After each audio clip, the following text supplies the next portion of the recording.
Hello, everyone. This is your host, Wade Fransson, created in the image of God. This is your sneak peek for this coming Tuesday's show, where we will be meeting with Chadwick Hagan, who is here in this makeshift studio with me today. Chad, welcome. Hey, thanks so much for having me, Wade. Well, I couldn't be more pleased about what we're going to talk about on this week's show. And for the audience, I discovered Chad for myself by reading an article that he had written and published on Cultural Marxism and the Southern Baptist Church. And this intrigued me because of my own background and some of the things we've talked about on the show in the past. And when I met with Chad and discussed his background and why he wrote this article and what's going on, I knew we had to bring him onto the show. So Chad, in this sneak peek, we've only got, a couple of minutes.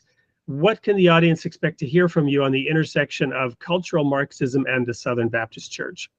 Yeah, in short, I grew up in the South. I'm from the South, born and raised in Atlanta, and I grew up Methodist, and I'm Episcopal now. The Southern Baptist Convention was always the most conservative congregation in the U.S., and especially within the Baptist Church. And over the last few years, through studies and through meeting a lot of other people who are involved in the SBC, the Southern Baptist Convention, I've discovered, obviously, at the work and the behest of many countless others, that wokery and this sort of kind of woke agenda are slowly creeping into the SBC.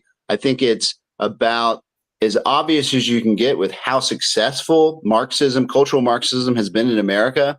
The fact that they're even talking about kind of loosening some of these rules and regulations within the SBC. So we're going to really dive deep and discuss that. Well, and you brought up that there's even an impact here of the old liberation theology, which was really largely developed in the Catholic Church and has, been extant, especially in South America, that is also a component of some of the crises we're facing here in America with immigration and the border. Yeah, absolutely. I mean, I think it's understandable for churches to want to help impoverished migrants and people who are stuck in humanitarian crises, but it's a whole nother situation when these churches actually help mobilize the people so they can come into America illegally. And that's what's going on in South America and Central America. And without a doubt, it's completely attributed to liberation theory, which to your point was a communist school of thought that emerged in the 60s in Latin America, and it's still around. Well, as the audience knows, the tagline of Creating the Image of God is the role of religion in society. What I'm hearing from you is that society is playing a role in religion that perhaps it should never have been playing. Yeah, absolutely.